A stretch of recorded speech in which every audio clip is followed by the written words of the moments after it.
Andres, paano na yan? Mukhang malalaman ni Don Ramon ang plano natin. Buisit na yan. Mukhang marami na siya narinig. Dadaanin natin to sa legal na proseso. Ibubulgar natin ang mga tinatago niya. Tara. Magtawag ka ng kasama at ihanda ang sasakyan, may dadalawin tayo.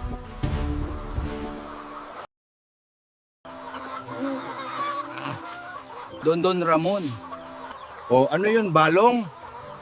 baka pwede po makuha ko na yung sahod ko nung nakaraang buwan. Maghintay ka lang, Balong, kung kailan ko ibibigay. Kaso boss, kailangan ko yun pambili ng gamot ng asawa ko.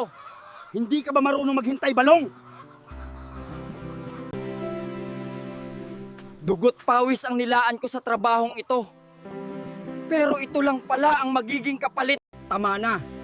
Sawang-sawa na ako sa pang-aabuso mo sa akin. Kailangan mo na matuto ng leksyon. Saan na kaya yun? Bakit ang tagal bumalik? Boss, may bad news ako. Ano na naman yan, Pinky? Huwag kang magagalit, boss. Yung halaman na pinatabi mo, nakita ko na lang ngayon, biglang nalanta.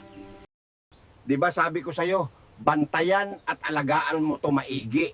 Ginagawa ko naman, boss. Tara nga! Napakasimple lang ng sinabi ko sa'yo, Pinky. Alagaan mo lang to. Pero ano bang pinaggagawa mo? Sinunod ko naman, boss. Pero hindi ko alam bakit bigla na lang siyang nalanta. Pati yung mga gintong kasama niya biglang naging bato. Pinagluloko mo ba ako, Pinky?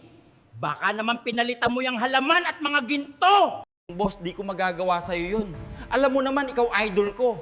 At sa tagal ko nagtrabaho sa'yo, di kita niloko kahit isang beses. Huwag ko lang malaman-laman, Pinky, na tinatraidor mo ako. May kalalagyan ka sa akin.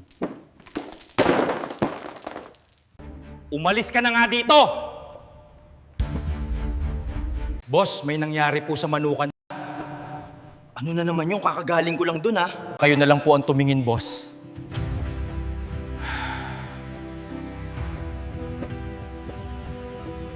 Anong nangyari dito? Parang nilagyan ng lason ang tubig na iniinom nila. Madami pa pong patay sa dulo. Isang sino may gawa nito?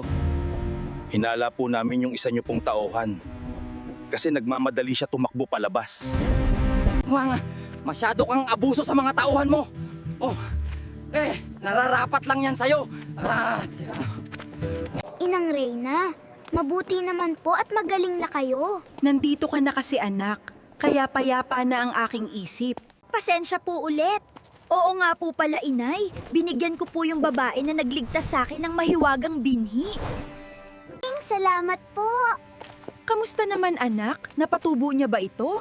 'Di ba? Hindi ito basta-basta tumutubo. Opo, inay. Kaso ninakaw ito ng mga masasamang tao. Ah, ganun ba? Huwag kang mag-alala anak. Sapagkat hindi mabubuhay ang halaman kung nakuha nila ito sa maling paraan, maging ang mga ginto. Ah, inay. Pwede ko po ba dalawin muli ang aking kaibigan? Baka nag-aalala na po siya sa akin. Sige anak, basta mag-ingat ka palagi.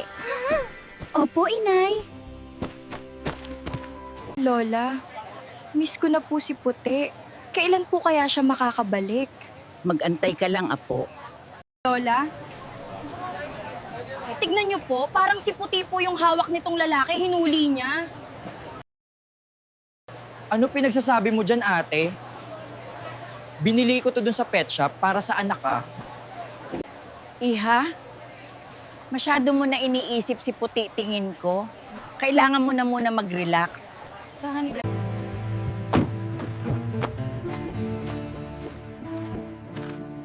Don Ramon, tumigil ka.